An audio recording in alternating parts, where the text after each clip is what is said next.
اعوذ باللہ من الشیطان الرجیم بسم اللہ الرحمن الرحیم وقالوا كونوا هودا او نصارى تهتدوا قل بل ملة ابراہیم حنیفا وما كان من المشرکین قولوا آمنا باللہ وما انزل الینا وما انزل الى ابراہیم واسماعیل واسحاق ویعقوب والاسباط وما اوتی موسیٰ وعیسیٰ وما اوتی النبیون من ربهم لا نفرق بین احد منهم وَنَحْنُ لَهُ مُسْلِمُونَ صدق اللہ مولانا العظیم۔ اور کہتے ہیں کہ ہو جاؤ، یہودی تھے وہاں مدینہ میں، انہی کا غلبہ تھا، وہی ایجوکیٹڈ لوگ تھے، باقی بیچارے بکریوں اور اونٹوں کے چرواہے تھے، تو عربوں میں انہی کا سکہ چلتا تھا، وہی اولاد انبیاء کہلاتے تھے، اور جس کی جہاں منوپلی ہو وہ کہتا ہے ہمارا دھرم ہی صحیح ہے، تم ہمارے دھرم کے ہو جاؤ۔ یہ سلسلہ پہلے سے چلا آ رہا ہے، آج کا نہیں ہے، صرف بھارت کا نہیں ہے۔ تو وہاں وہ لوگ تھے لیکن ایک مسلمان ہے، وہ کہیں بھی رہے، اس کی اپنی حکومت کیوں نہ ہو، ہزاروں سال کیوں نہ ہو، وہ زبردستی نہیں کرتا ہے کہ ہمارے ہو جاؤ۔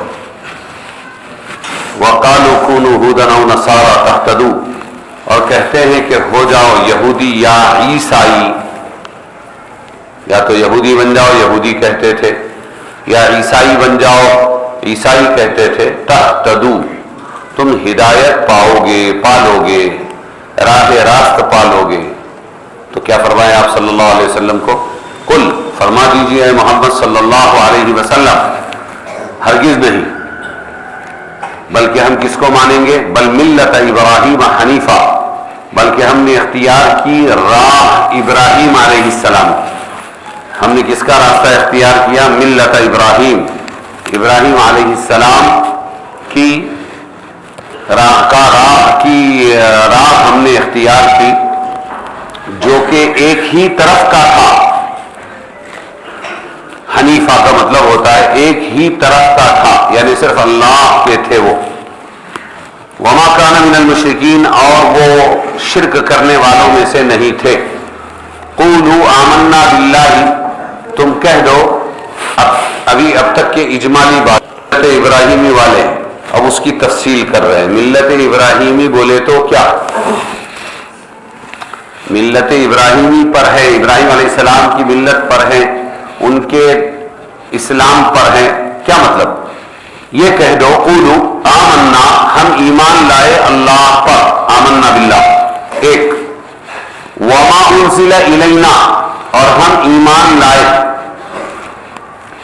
اس پر جو اترا ہماری طرف، قرآن پاک اور اس کی تشریح میں حدیثیں، اور ہم ایمان لائے انزل الی ابراہیم، جو اتارا گیا ابراہیم علیہ السلام، اسماعیل علیہ السلام، اسحاق علیہ السلام، یعقوب علیہ السلام اور ان کی اولاد پر، ہم اس پر ایمان لائے۔ اور وما اوتی موسیٰ وعیسیٰ، اور جو دیا گیا حضرت موسیٰ علیہ السلام کو اور حضرت عیسیٰ علیہ السلام کو، ہم اس پر بھی ایمان لائے۔ وما اوتی النبیون من ربهم، اور جو تمام نبیوں کو ان کے رب کی طرف سے دیا گیا، ہم سب احکام پر ایمان لائے۔ یہ ہے ملت ابراہیمی پر ہونے کا مطلب۔ لا نفرق بین احد منہم، ہم فرق نہیں کرتے ہیں کسی بھی نبی کے، بڑا ہو چھوٹا، وہ غلط، تمام انبیاء اپنے اپنی پوزیشن پر اور اپنے اپنے وقت میں صحیح تھے۔ وَنَحْنُ لَهُ مُسْلِمُونَ، اور ہم اسی پروردگار کے فرما بردار ہیں۔ تو یہودی کہتے تھے کہ تم یہودی بن جاؤ، عیسائی کہتے تھے تم عیسائی بن جاؤ تو ہدایت پاؤ گے۔ آپ صلی اللہ علیہ وسلم سے فرمایا کہ یہ کہہ دو کہ ہم نہ عیسائی بنیں گے نہ یہودی بنیں گے، بلکہ ہم ملت ابراہیمی پر رہیں گے۔ اور ملت ابراہیم کون تھے؟ ان کے یہود موسیٰ علیہ السلام، یہودیوں کے رسول کون؟ موسیٰ علیہ السلام، اور عیسائیوں کے رسول کون؟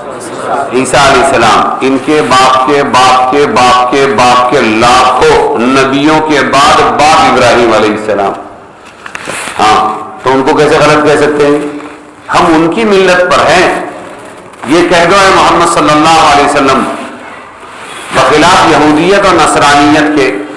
کیوں؟ اس لیے کہ جو یہودیت آج ہے، جو نصرانیت آج ہے، وہ سب تحریف شدہ ہے. کیا ہے؟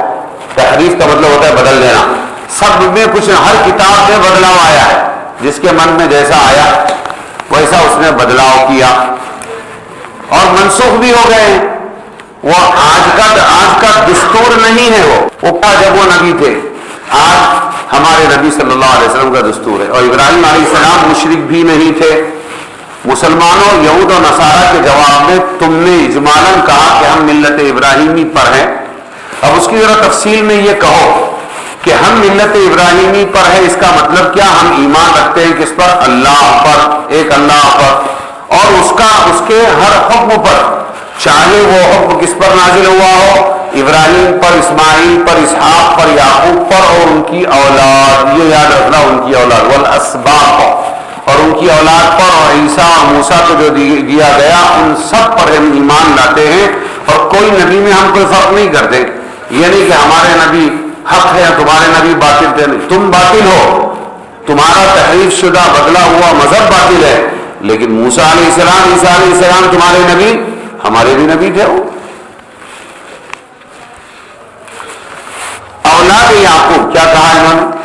یہ جو نازل ہوا ابراہیم پر، اسماعیل، اسحاق، یعقوب پر، اور اولاد یعقوب پر. یہ اولاد یعقوب کو قرآن میں لفظ اسباط سے تعبیر کیا ہے.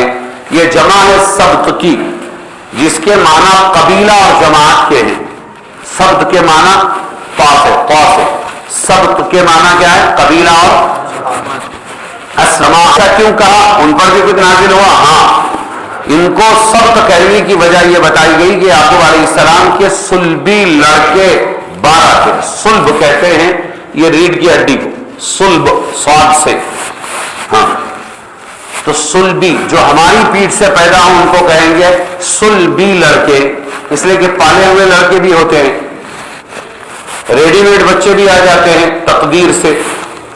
تو صلبی بیٹے کا مطلب یہ ہے، لڑکوں کا مطلب یہ ہے خود ان کی پیٹھ سے جو پیدا ہوئے سگے بیٹے، وہ 12 تھے یعقوب علیہ السلام کے. پھر ہر لڑکے کی اولاد ایک مستقل قبیلہ بن گئی، اور اللہ تعالیٰ نے ان کی نسل میں یعقوب علیہ السلام، بنی اسرائیل کی نسل میں یہ برکت دی کہ جب حضرت یوسف علیہ السلام کے پاس مصر گئے تو 12 بھائی تھے. حضرت یوسف علیہ السلام پہلے پہنچے ہیں، غلام بنا کر جیل کاٹی ہے، پھر وزیر بن گئے، وزیر مالیات بن گئے ہیں، اور پھر بھائی لوگوں کو اللہ نے پہنچایا جنہوں نے کنویں میں پھینکا تھا، انہی بھائیوں کو راشن دے دو بول کر پہنچایا، اور انہوں نے 7 سال تک ان کو راشن دیا. تو اس وقت جو پہنچے تھے، یہ ٹوٹل کتنے بھائی تھے یعقوب علیہ السلام کے بیٹے؟ 12. کتنے تھے؟ اور جب فرعون، پھر بعد میں بہت زمانے کے بعد میں موسیٰ علیہ السلام آئے اور فرعون ہوا، اور جب فرعون کے بعد ان کی اولاد بنی اسرائیل نکلے اور وہ دریا پار کیا اور وہ پار ہوئے اور فرعون غرق ہوا، اس وقت کتنے ہو گئے تھے؟ تو ہر بھائی کی اولاد ہزاروں افراد پر مشتمل تھی. 12 کے 12 قبیلے بنے، اور 12 قبیلوں کے ایک ایک قبیلے کے ہزاروں افراد ہو گئے. وہ موسیٰ علیہ السلام کے ساتھ فرعون کے ظلم سے بچ کر نکلے. اور دوسری برکت، ایک برکت تو یہ دی، دوسری برکت اولاد یعقوب میں اللہ تعالیٰ نے ایک تو اولاد بہت دی، یہ برکت. پھر اولاد میں کیا برکت؟ کیا یہ عطا فرمائی کہ 10 انبیاء کے علاوہ، 10 نبی ہے خالی، 10 نبیوں کے علاوہ باقی سب انبیاء اور سب رسول ان کی اولاد میں پیدا ہوئے. یعقوب علیہ السلام کی اولاد میں 1,24,000 بولتے ہو نا، 1,24,000 ایکسپٹ 10 چھوڑ کر 1,24,000 انبیاء کس کی اولاد میں پیدا ہوئے ہیں؟ اور انہی کی اولاد میں ہمارے نبی حضرت محمد مصطفیٰ صلی اللہ علیہ وسلم، اسماعیل کی اولاد، اسماعیل ابن ابراہیم، نہیں میں نے غلط کہا، وہ اسحاقی سلسلہ ہے. تو وہ 10 لوگ کون ہیں؟ اب یہ دیکھیں، بنی اسرائیل کے علاوہ باقی انبیاء کون ہیں؟ حضرت آدم، نوح، حضرت آدم کے بعد شعیب، صالح، لوط، ابراہیم، اسحاق، یعقوب، اسماعیل اور محمد صلی اللہ علیہ وسلم. خالی 10 نبی ہیں جو یعقوب کی اولاد میں نہیں ہیں، خود یعقوب بھی ان میں ہے، اور یعقوب کی اولاد باقی 1,24,000. تو کتنی برکت ہوئی، کتنا ثواب ہوگا. جتنی کمائی ہر نبی کی ہوئی یہ سب باپ کو گئی. اتنی برکت عطا فرمائی اللہ تعالیٰ نے. تو ان پر بھی کچھ صحیفے نازل ہوئے آسمانی، ان پر بھی ہمارا ایمان. سمجھ میں آیا؟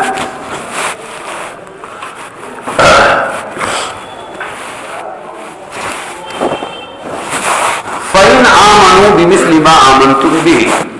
اب پھر آگے آیت بڑھا رہے اللہ تعالیٰ. فَإِنْ آمَنُوا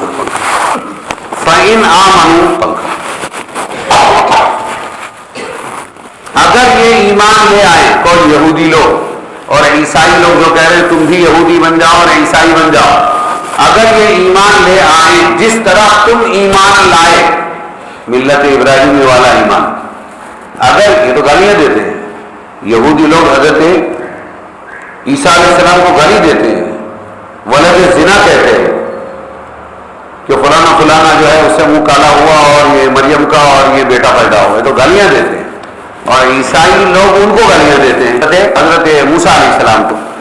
تو ہمارا ویسا نہیں، ہم تمام نبیوں میں کوئی فرق نہیں کرتے، سب پر ایمان لاتے ہیں. اپنے اپنے وقت کے وہ بالکل برحق نبی تھے، یہ ہمارا ایمان. تو کہتے ہیں اللہ تعالیٰ فرماتے ہیں فَإِنْ آمَنُوا، تو اگر یہ یہودی اور یہ عیسائی بھی ایمان لے آئے جس طرح تم ایمان لائے ہیں محمد صلی اللہ علیہ وسلم، تو ہدایت پائی انہوں نے.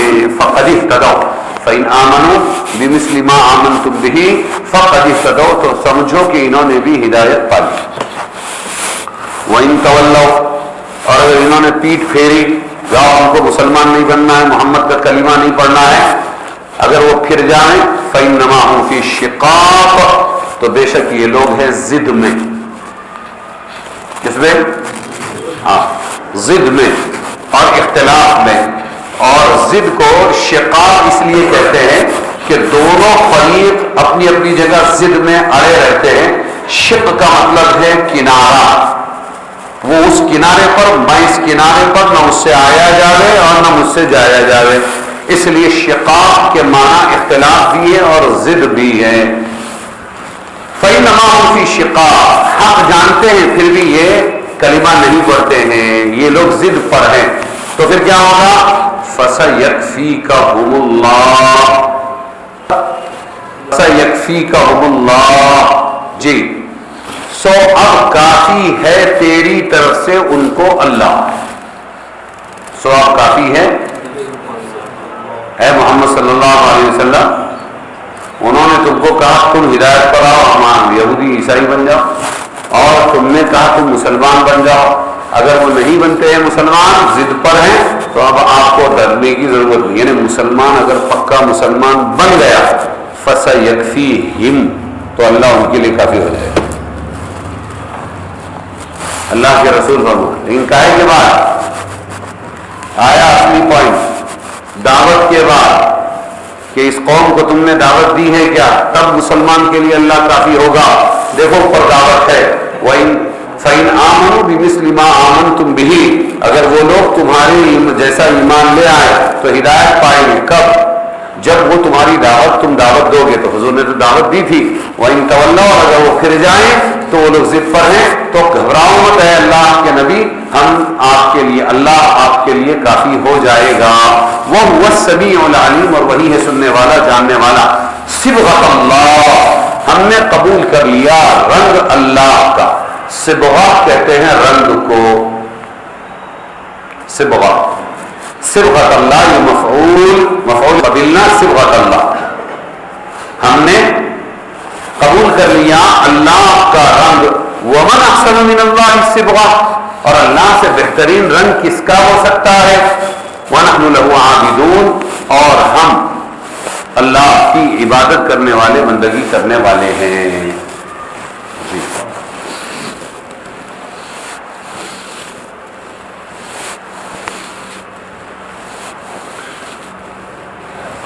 ایمان کی مختصر اور جامع تفسیر. فَإِنْ آمَنُوا بِمِثْلِ مَا آمَنْتُمْ بِهِ، شروع سورہ بقرہ سے یہاں تک ایمان کی حقیقت کہیں مجمل اور کہیں تفصیل سے بیان ہوئی.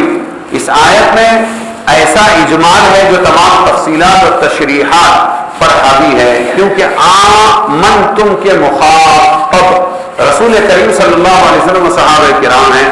اس آیت میں ان کے ایمان کو ایک مثالی نمونہ قرار دے کر حکم دیا گیا کہ اللہ تعالیٰ کے نزدیک مقبول و معتبر صرف اس طرح کا ایمان ہے جو رسول اللہ صلی اللہ علیہ وسلم و صحابہ نے اختیار کیا، جو اعتقاد اس سے سرے منہ تھوڑا سا بال کے برابر بھی عقیدہ اگر مختلف ہوگا تو اللہ کے نزدیک مقبول نہیں ہوگا۔ جو اللہ کے نبی کا عقیدہ تھا وہی، جو صحابہ کا عقیدہ تھا وہی معتبر ہوگا۔ وضاحت کیا ہے اس کی کہ وہ کون سا ہے بتاؤ؟ کی توضیح یہ چیزوں پر یہ حضرات ایمان لائے ان میں کوئی کمی زیادتی نہ ہو، جن پر وہ ایمان لائے ہم بھی اس پر ایمان لائے، اور جس طرح اخلاص کے ساتھ ایمان لائے اس میں کوئی فرق نہ ہے، ہم بھی اخلاص کے ساتھ، کوئی ملاوٹ نہ ہو ہمارے ایمان۔ اگر کوئی فرق آئے گا تو وہ نفاق میں داخل ہوگا۔ اللہ تعالیٰ کی ذات و صفات، فرشتے، انبیاء، رسل، آسمانی کتابیں، ان کی تعلیمات کے مطابق جو ایمان اور اعتقاد رسول اللہ صلی اللہ علیہ وسلم نے اختیار کیا وہی اللہ کے نزدیک مقبول ہے۔ فرشتوں کے بارے میں بھی، اللہ کے بارے میں بھی، رسولوں کے بارے میں، آسمانی کتابوں کے بارے میں، مرنے کے بعد دوبارہ اٹھائے جانے کے بارے میں، اس کے خلاف اس میں کوئی تعبیر کرنا یا کوئی دوسرے معنی مراد لینا اللہ کے نزدیک مردود ہے۔ عقیدہ بدلیں گے نہیں، مردود ہے۔ فرشتوں اور انبیاء اور رسولوں کے لیے جو مقام آپ کے قول و عمل سے واضح ہوا اس سے ان کو گھٹانا، فرشتوں کو گھٹانا یا بڑھانا، رسولوں کو گھٹانا یا بڑھانا، یہ سب ایمان کے خلاف ہوگا۔ تو وہی ایمان جو اللہ کے رسول کا تھا، وہی عقیدہ اور وہی جو صحابہ کا تھا۔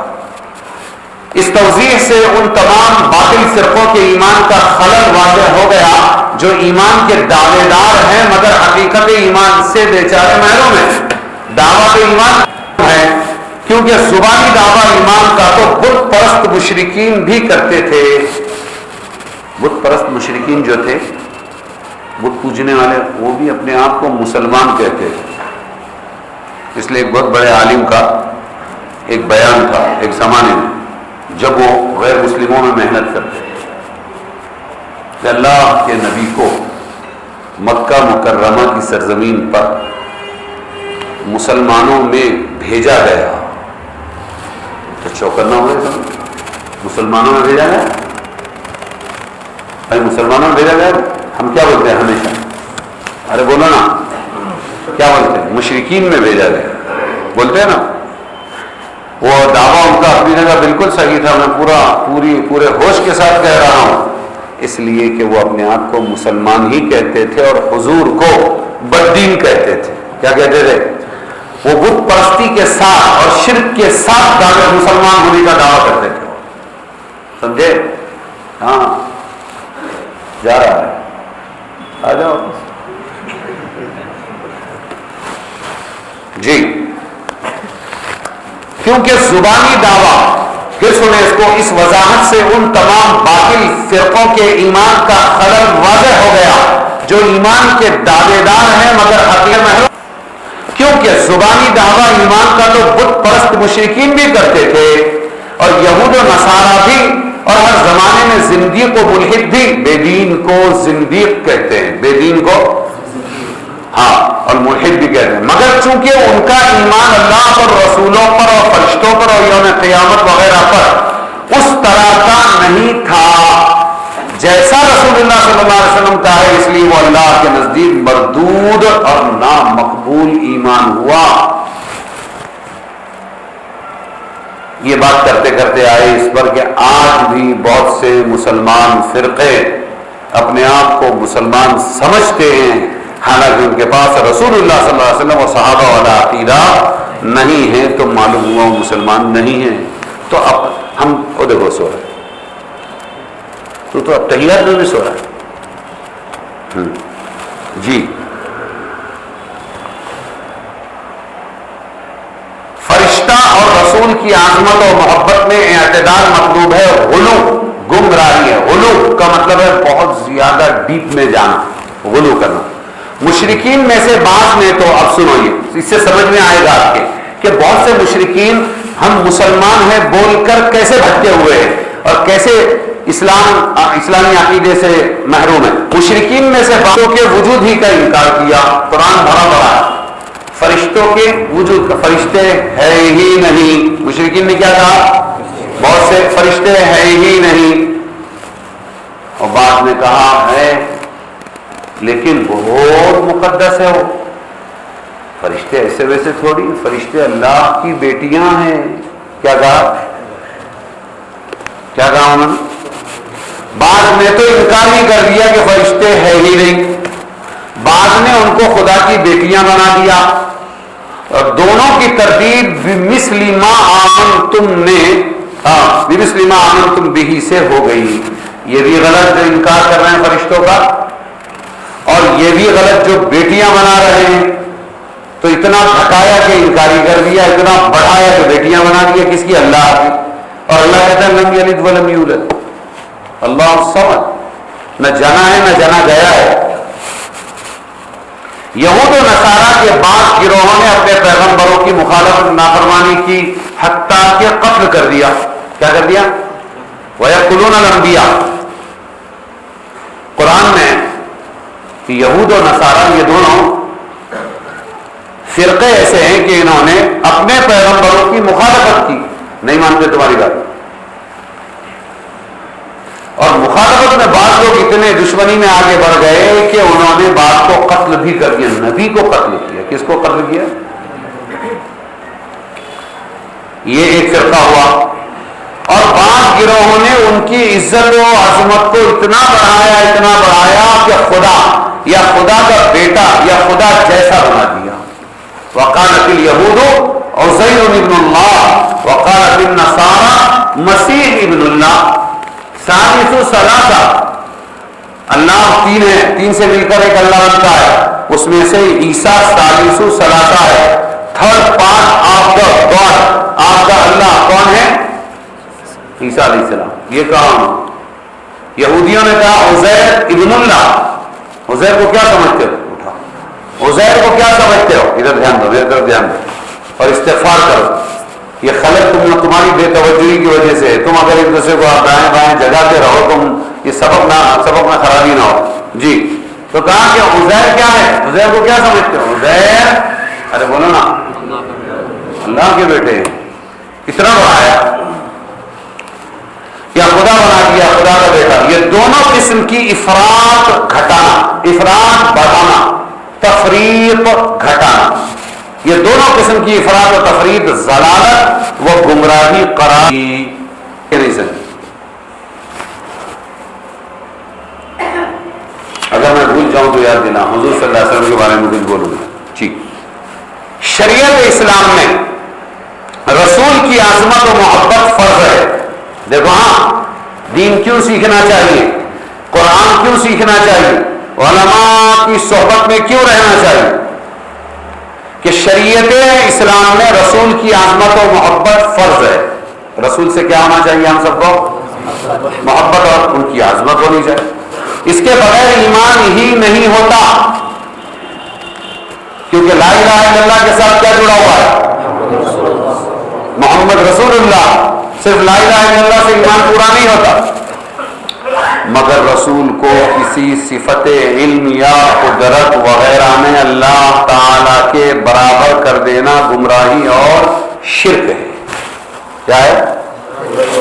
تو کچھ لوگوں نے تو گھٹا دیا. قرآن کی آیت ہے تو بات کرو.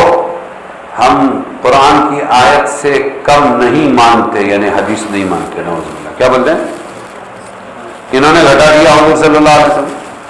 کچھ لوگوں نے بڑھا دیا. کچھ لوگوں نے کیا کہا؟ ہاں ابھی میں ایک جلسے میں تھا اور پہلے بیٹھ کے مولانا لوگوں کو بولا کہ دیکھنا کنٹرول نہیں ہلانا چاہیے. آج کل نعت و نظم میں شرک بہت گھس گیا ہے، اس لیے. اور وہ اتفاق سے ایک نے پڑھا اور جلسے کے بعد میں نے وہ کہا یہ شعر آئندہ نہیں پڑھنا. اس میں سائے کا انکار تھا. اللہ کے رسول کو سایہ نہیں تھا. کیا نہیں تھا؟ ہاں یہ تفریط ہے، یہ افراط ہے، یہ بڑھانا ہے. کچھ لوگوں نے تو اللہ کے نبی کی حدیثوں کو ہی نہیں مانا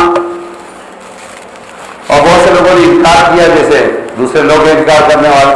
لیکن جو مسلمان بنے, رسول پر ایمان لائے, انہوں نے بڑھایا بڑھایا بڑھایا بڑھایا, اتنا بڑھایا کہ اللہ بنا دیا. کیا بنا دیا؟ نعوذ باللہ.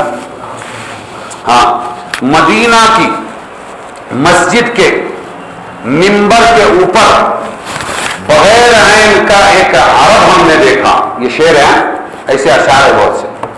مدینہ کی مسجد کے منبر کے اوپر بغیر عین کا ایک عرب ہم نے دیکھا. اب بولو کیا کیا دیکھا؟ رب ہم نے دیکھا. بغیر عین کا ایک عرب ہم نے دیکھا تو مطلب کیا نکلا؟ رب ہم نے دیکھا. اور ڈھونڈا خدا کو ڈھونڈنے والوں نے ہر جگہ, لیکن خدا ملا ہے محمد کے شہر میں.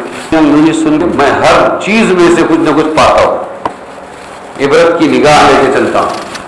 ڈھونڈا خدا کو ڈھونڈنے والوں نے ہر جگہ نہیں ملا, لیکن خدا ملا ہے محمد کے شہر میں. اور وہ جو عرش پر, قرآن میں الرحمن علی العرش استوى, رحمان وہ ہے جو عرش پر ٹھہرا. استوى یستوی کا مطلب ہے ٹھہرا, استوى. اب وہ دیکھو شاعر کہہ رہا ہے, وہ جو عرش پر مستوی تھا خدا ہو کر, وہ مدینے میں اتر آیا مصطفیٰ ہو کر. کیا بچا؟ وہ مدینے میں اتر آیا مصطفیٰ ہو کر. یہ ہمارا اس وقت جو ہے, وہاں دیکھو یہ پائپ ہے, پائپ پر لائٹ پڑ رہی ہے, پائپ کا سایہ آپ کو نظر آ رہا ہے, دکھ رہا ہے کیسا؟ اس لیے کہ ٹھوس چیز جو ہوتی ہے, ٹھوس چیز کا سایہ پڑتا ہے. بشر, آدمی, یہ ٹھوس ہے, اس کو جسم ہے. سمجھ میں آیا؟ لائٹ نہیں ہے, اس کو جسم ہے, اس لیے اس پر جب لائٹ پڑتی ہے تو دیکھو میرے ہاتھ کا سایہ پڑ رہا ہے. سمجھ میں آیا؟ تو آسان سا راستہ کیا ہے کہ محمد کو خدا بنانے کے لیے نرتی کیا چیز ہے. تو یہ چیز کہ جسم ہی نہ مانو, پھر محمد کیا ہے؟ روح ہے. کیا ہے؟ روح ہے. محمد کیا ہے؟ لائٹ ہے, نور ہے. اور دیکھو لائٹ کا سایہ کہیں نہیں پڑتا, نور کا سایہ کہیں نہیں پڑتا. ہاں, جب ہم نور بنائیں گے محمد صلی اللہ علیہ وسلم کو, تو پھر اللہ نور السماوات والارض, اللہ نور ہے تو محمد بھی نور ہے.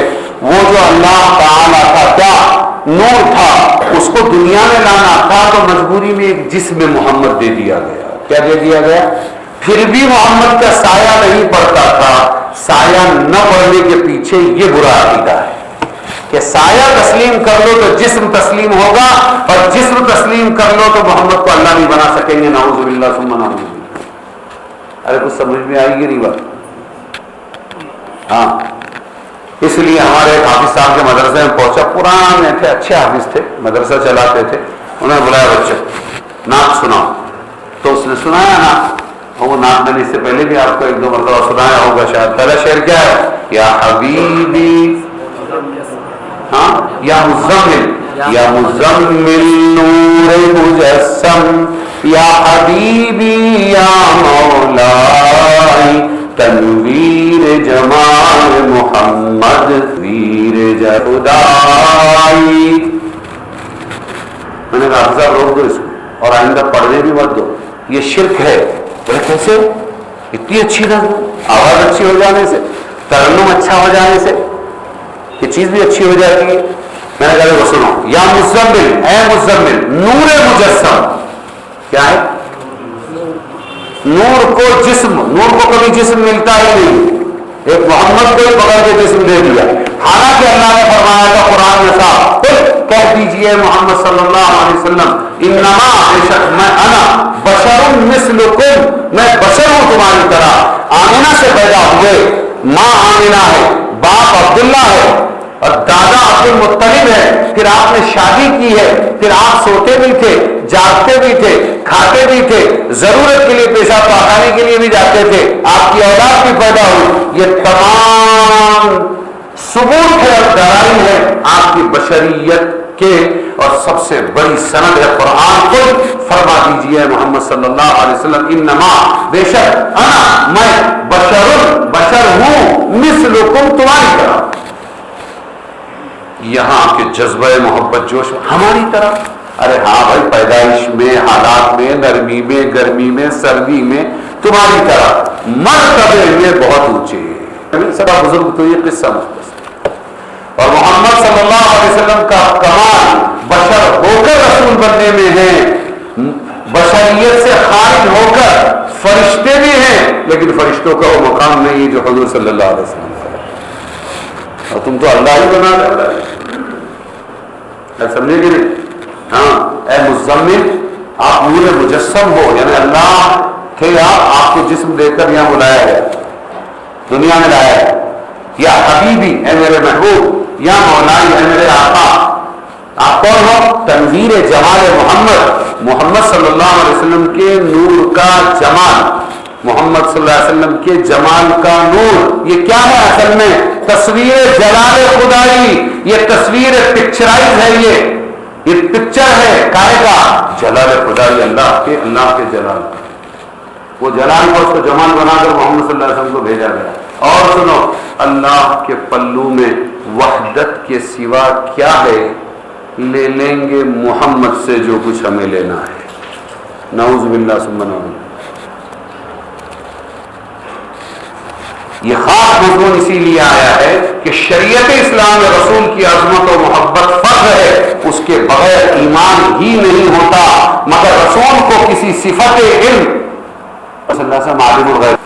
ارے اللہ نے جب یہ ضروری نہیں قرار دیا ہم کر کے زبردستی ہم بھی کہتے ہیں عالم الغیب تھے کا مطلب یہ ہے جتنا علم غیب اللہ نے دیا تھا اتنے کے جاننے والے تھے. جو اللہ نے نہیں دیا اس کے عالم الغیب نہیں تھے. پھر وہ دوسری قواری محمد بشر ہے تو کیسے بشر ہے؟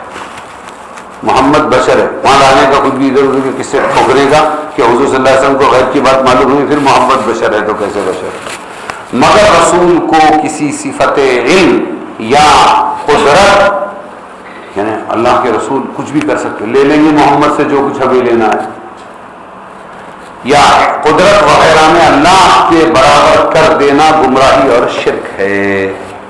قرآن کریم نے شرک کی حقیقت یہی بیان فرمائی کہ غیر اللہ کو کسی صفت میں اللہ کے برابر کر دے. اذ نسویکم برب العالمین جب ہم تمہیں برابر کر دیں گے رب العالمین کے کا یہی مفہوم.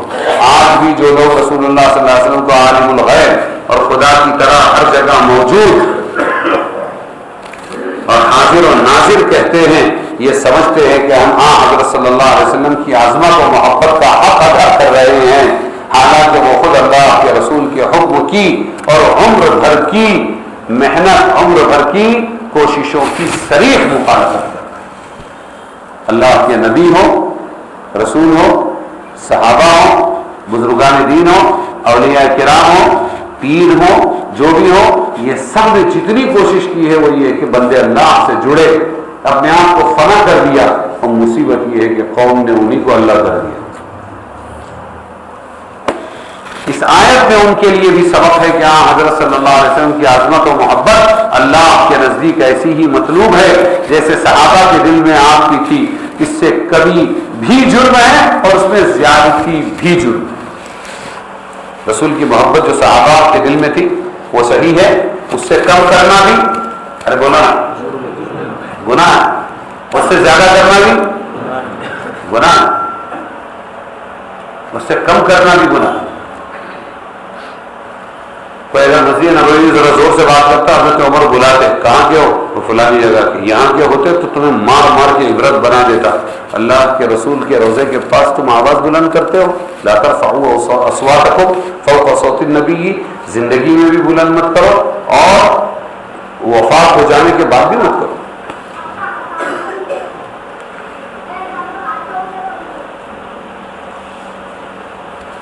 تو کبھی کرنا بھی جرم ہے اور زیادتی کرنا بھی غلو ہے.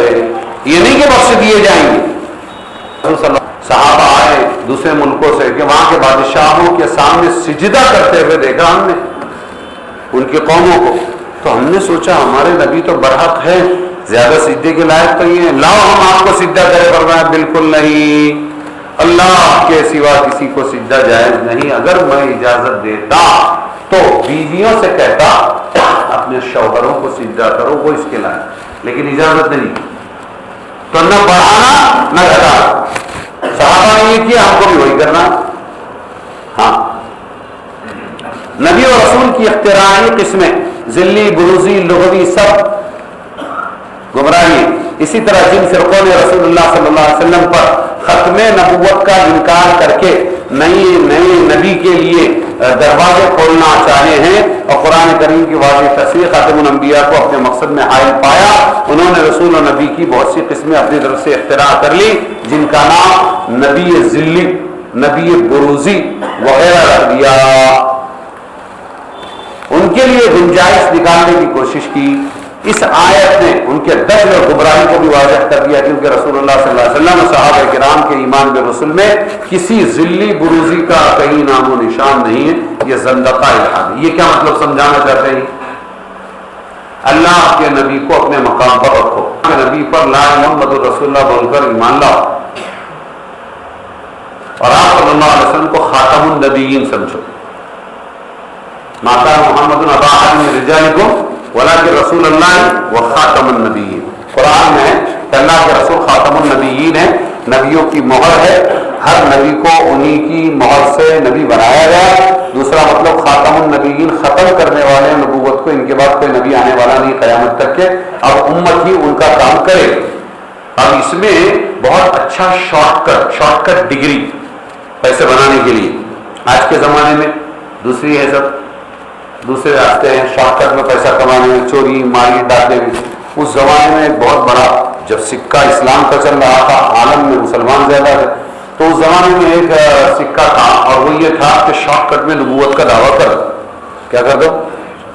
نبوت کا دعویٰ کر دو، تو مین پاور بھی آئے گا، منی پاور ساتھ لائے گا۔ جہاں مین پاور آتا ہے وہاں منی پاور آ جاتا ہے۔ تو اس زمانے میں لوگوں نے کہا میں نبی ہوں، چیلوں کو جمع کیا اور کہا کہ میں نبی ہوں۔ الگ الگ زمانے میں الگ الگ تھے۔ اس میں ہمارے زمانے کا ہے قادیانی، یہ قادیانی بیچارہ ایک کلرک تھا، یہ انگریزوں، اس کا باپ انگریزوں کے زمانے میں کلرک تھا، یہ بھی کلرک تھا، بھینگا تھا، ٹیڑھا واگڑا، بھینگا نہیں جی۔ تو آہستہ آہستہ یہ عیسائی لوگ ہمیشہ کرتے رہتے ہیں کہ انہوں نے اس کو بڑا مناظر اسلام بنا کر پیش کیا ہے۔ ایک دو جگہ اپنے پادری لائے، عیسیٰ علیہ السلام پر 2-3 سوال، وہ بھاگ گیا، وہ ہار گیا، اس کو جیتا ہے، ہیرو بنایا، اس کو یہ کلر کو۔ بعد میں اس نے دعوے کیا میں کتاب لکھوں گا 50 جلدوں میں، پھر صفر اڑا دیا، 5 چھوٹی چھوٹی کتاب لکھی۔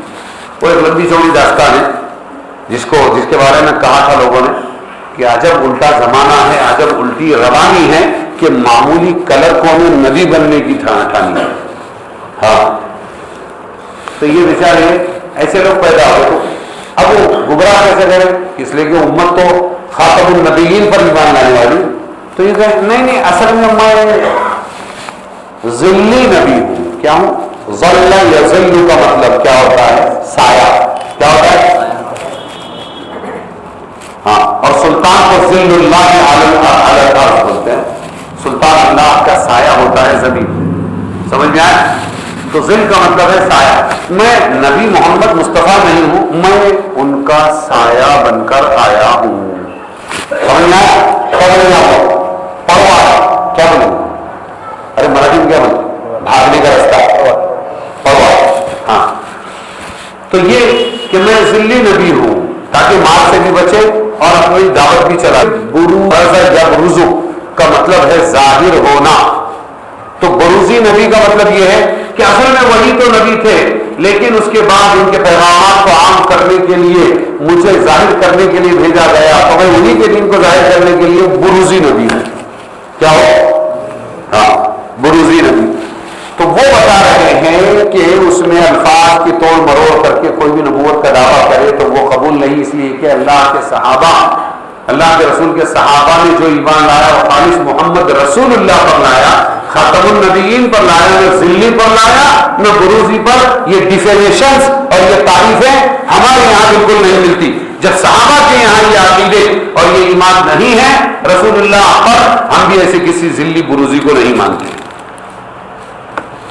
ہے محمد مصطفیٰ لا ریب ختم المرسلین، ختم ان پر ہر نبوت، ختم ان پر ذلی نبوت، بروزی نبوت، یہ نہیں، ختم ان پر ہر نبوت ہے یہی میرا یقین، شکل تھی لنگور کی.